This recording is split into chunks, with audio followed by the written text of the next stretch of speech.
Walang checkpoint doon? Baka. Ayan, dito tayo sa loop ni Paris, si Sam. Ayan, ano yung mga brown na yun, bro? Ganda, oh. Matanda na to. Bali, ano yung old bird ko dati pa, no?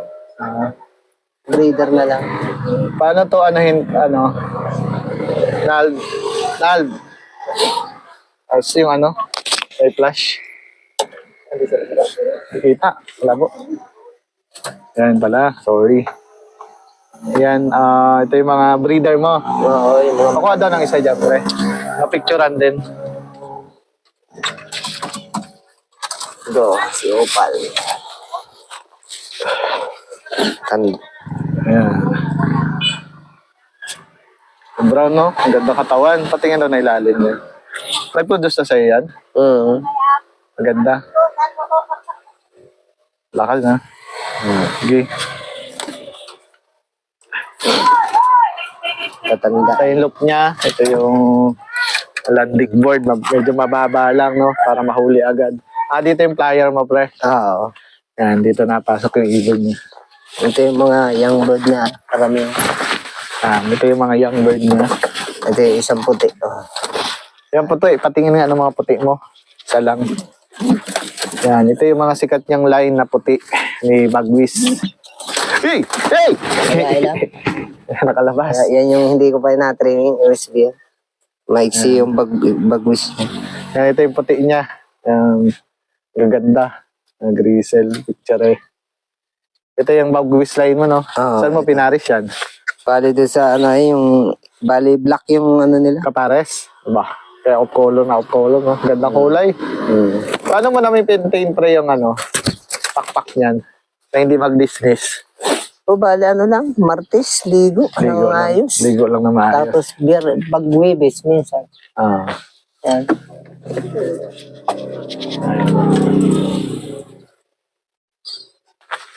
Yan, puro yung bird na yan eh. Puro young bird na. Yan, puti din. Matanda yan. Grisel, matanda. Yan yung finisher mo? Hindi, ano yan? Tukod yan. Ano Bali yung finisher mo? ko ay. Kung yung finisher mo nga? Ito. Bali ito yung finisher ko. Parang may konting ano nga. Ayan ang finisher mo? Oo. Picture eh. Grisel pa din ang finisher. Finisher yan? Dito sa norte. Pangasinan? Oo. Ayos yun ah. Gandang kulay. Ano yung mga ipakpak pre? Ano, ganyan talaga yung mga line niya. Grisel. May mga panglup-tulup ka pa dito. Bali yan, lahi na rin ng Grisel. Naglabas na siya ng tiger. Ang ganda ng kulay, no? Paborito mo yung ganyang kulay talaga. Na-training ko nga to, baka may old bird. Ayun doon, ano pa yun? Ito yung breeder ko rin to. Ang layo na niyan ah. Ba't malayo para hindi ano sakit? Oo, para hindi mag-ano, wawa pag may itama. Bali, ito yung inano ko, yung pinares ko doon sa line ng puti. Puti na naman. Ang hiling mo talaga sa puti, no? Ito, bubukwari. Ito yung, ano, Ito. Garuda. Garuda. Saan galing yan? Doon sa bus ko, sa Caloocan. Iningi ko siya. Unang paanak na yan. Nakaanak na yan. Yung anak na yung Grisel. Grisel na yan. Garuda daw yan. May TDB pa rin pala. Ito pa rin yung puti mo. Yan, lahi pa rin yan. Bali breeder lang siya. Yan, mga checkered. Ayan o. Picture dito siya, pre. Picture ka daw dyan, Tol. Dyan, sa ano niya. Ang malayo ko eh. Malayo mo na. May abinta daw dito. Buong likod bahay pala to. Papaikot. Nakatukay bande dito. Yan, baka may gustong bumili. Ang ibon ni Paris Cesar. Laki. Ang laking ibon. Ang galing yan. Baka makawala yun. Hindi. Batcher yan? Finisher ko yan eh. Yan. Kak. MFC. MFC daw. Naka-sensor pa. Na-trace mo to? Oo, maganda record nito. Ano record? Try mo na yan. Yan, nabenta daw. Yan. Gandang ibon. Nabenta ni Parisesa. Hindi mo tinanay ang anak niya sa speed. Naka-ibon na, no? May young bird ako na anak niya ngayon, blue ba? Ito, brown naman. Brown. Maganda yung brown na yun eh. Saan galing ang brown mo? Bali, kay Delberto to. Ay, yung Mexico? Nasa kanya yung Luis Choco eh. Hmm. Bali, yung anak nito Brown, gandang pagka-brown yan. Saan daw niya galing yan? Bali, tukod na rin to. Tukod na rin. Ano yung line yan? Kalimutan ko na. Ito minansing-sing. Doon sinsing. Pero ito yung nabenta mo. Nabinta ko nga lang 800. Sumapit. Magkano binta mo? 800 na. 500 daw, oh. Ang gandang ibon. Barako.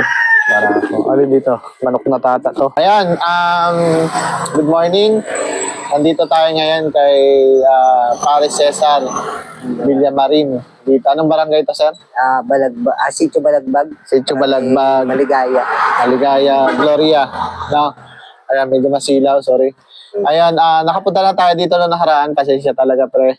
Na-delete namin o may nagka-problema yung video namin kaya bumalik kami dito. Ayan pre, kailan ka nag-start mag-alaga ng kalapate? Bali, 2008. 2008.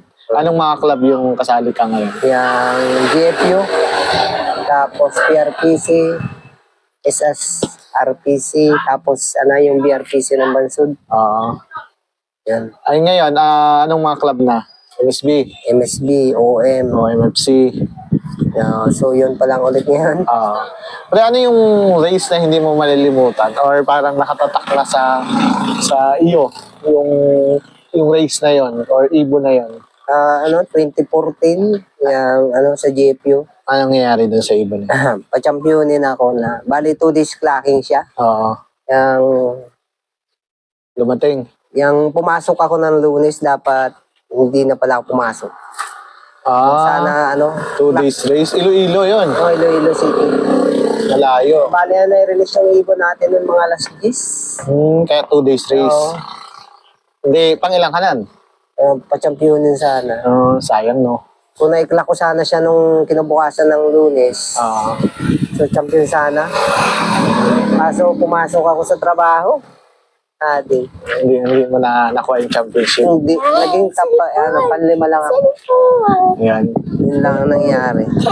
Cellphone ito. Wala. Ayan. Panlima. Nagpanlima rin. Panlima pa rin siya. Kahit Ayun pre, sikat ka dun sa parang Grizzle, no? Na line. Anong pangalan mo nun? si yung Bagwis. Si Bagwis. Si Yaya. Anong kwento mo ngayon? Yung bali, pangyaya ko lang talaga siya. Yung pangati baga. Tapos, anong nangyari? Yung namatay yung young bird ko, wala akong, so gahol na yung Oras. so ilang buwan na lang.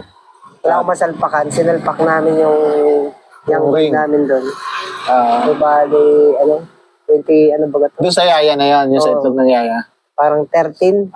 Yung sa GP yung 3 times lap winner ng hanggang Tarlac. Yung anak ng Yaya na yon, nag 3 times lap winner. Mas mabilis talaga ibon nito na yun Grizzle yun. Kahit nasa sakbit yun, di ba? Yung Grizzle talaga yung barako. Yun yung anak ng Bagwis na Yaya mo lang. Yaya. Bagwis ang ring, no? Nasaan na yan? Wala na siya. Yung bali, natanda na talaga Kasi nag-produce yun ng maraming Grizzle na mabibilis sa top color winner, di ba? Oo. Yung Bagwis na yan. Bali, Pero may mga anak dito. meron. Kamusta naman yung lipad nung... Yung unang anak niya, yun yung puro lap winner. Oo, tapos yung mga sumunod, halos ganun pa rin. Mabilis talaga rin. Tapos yung muntik na mag-champion, puti pa rin yun Puti pa rin yun. Minsan puti, minsan Grizzle, no? Yung ibon mo. Ayun ba, sa conditioning pre, anong sistema mo sa conditioning? Bali, yung dati ang loading kasi natin ay, Sabado. So, yung noon ay kamay na natin. Ngayon, medyo mahirap. Kasi, Biyernes pa lang gabi, karga na natin yung ibon. So, kailangan nag-adjust kami. Ang hirap mag-adjust. Noong una, nahirapan ako magpa-uwi. Hirap talaga yung katiklan, ganun. Parang hirap pa lang yung ibon. Anong gamot ang gamit mo nun? Yung bali ang ginamit ko, yung pa rin, tapos nag-adjust lang ako ng araw. So, ang ginawa ko ay nag-adjust kami ng, nagpainom kami ng mga herbal, nagdagdag kami. Sinip ka na sinip dyan ay pag man niya yung biglang pumuto, kawan. Nagdagdag kami ng kaunting gamot, yung katulad ng mga oregano juice, tsaa. So, yun. Anong tsaa yung gamit mo? Yung kahit Lipton lang, Lipton na pang tea. nabigay ko ng Biyernes ng umaga. Kasi nagabigay na rin ako ng mga glucose, electrolytes sa tubig. Tapos yung mga Vitabuli. May tabuli. Ayan, sa Monday, anong pang-cleansing mo, pre? Yung bawang lang. Bawang. Tapos yung sa hapon, nabigyan ko na rin sila ng malunggay juice. Malunggay juice. Tapos, Tapos Martes, anong nabigay? sa hapon, vitamins ulit. Yun lang. Tapos Martes, calcium, pula-puti lang ang gamit ko Tapos, Merkules. Merkules, yung pula ulit. Tapos, loading pala tayo niyan. Nagabigay ako ng sa hapon. Sa loading, anong mostly binibigay mo kabaw? Yung bali, reload, pulot. Tapos, dextrose lang. Tapos, Vitabuli. Ayan, yun yung sistema mo. Ay, pre, anong advice mo sa mga papasok sa larangan ng pagkakalapate? So, alagaan nila ng maayos. Mas maigi yan kaysa magbisyo. Mas maganda yung mag-alaga na lang. Pati sa magbisyo ng ibang Ng vision, oo. Yun yung advice mo. Ay, sa pagkuha ng kalapate at sistema. Sa paggawa ng kalapati naman, yung umili sila nung talagang mag-aalaga din lang. Yung talagang sigurado na. Ayos na. Oo. Tapos kung bibili sila dun sa hindi masyadong mahal, Ayun. medyo mura lang. Doon sa pala, di ba busy ka? Anong sistema mo pag nabibisi ka? Sino nag-alaga ng kalapate? Ako pa rin. Ikaw pa rin. Paano yung paupagawin mo? May ilaw? O pag inabot ako ng overtime, nalagyan ko ng ilaw, doon pa lang ako magpapatuka. So, ang hirap Medyo mahirap yung adjustment mo ngayon, ha? Hindi katulad dati. Hindi katulad dati na talagang focus. Focus. Laging nananalo. Ikaw, naniniwala ka sa katawan ng kalapate? Pero man din yun. Na Yung sa upper body, mga ganun, sa eyesight. hindi rin. Para sa akin ay nasa bloodline na rin. Linyada na rin sa pag-aalaga. Pag-aalaga ng ibon. Sa bloodline na rin talaga. Pag na-testing na experience mo. So, tapos focus. Yung pag-aalaga talagang kailangan pag hindi mo talaga pinukusan, Wala na. wala na. Kahit pa magaling yung ibon mo, wala. May isa shoutout ka, kalapatids. Shout out kay Delberto yung Mexico. Tapos kay Paring Noy Manrique. Tapos kay Sir Dennis Wala Chua. na. Tapos kay Sir Bren ng MSB. Tapos kay Sir Wilbert Ramos. Ng BFHA.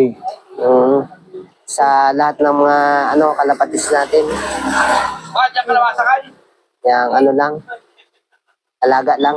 Laban lang. Yun lang. Ayan pre, salamat sa balik namin dito. Pasensya ka na na-delete yung una nating video. Ayos lang yun. Ayan pre, ilan ang panlaro mo ngayon, Lord? Balit ito. Ito? So, tatlong, Sa MSB lang? Sa MSB ay dapat 6 yun. Hindi ko natuloy yung dalawa Iba. kasi may tama. So, 4 lang. Tapos sa OM, 3. Tatlo. Puro YB yan. Puro YB. May lahi pa ng bristle mo doon. Meron. Ilan? Bali, sa OM ay, sa MSB pala ay 3. Oo. Tapos sa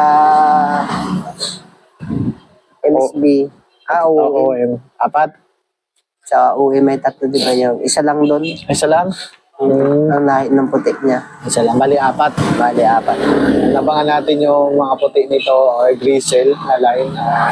Dati kasi laging kong kalaban to sa GFU. Sa GFU kasi may mga off color naman ako brown, yung mga bernasa ko. Magaling din yung Bronco dati nun. Ang kalabanin ko sa off-color siya, mabilis niya mga naganap pinag talaga yung Grisel. Tumigil din yung sa inyo yung si ano, yung itim ng ibon, no? Yung mataba na bata pa. Una na tayo. Tumigil. Oh, yun, magaling din ang itim nun. Ay, susunod tumawag Sige sila. pre, salamat ha. Alam kong busy ka. Salamat ka marami. Thank you so much.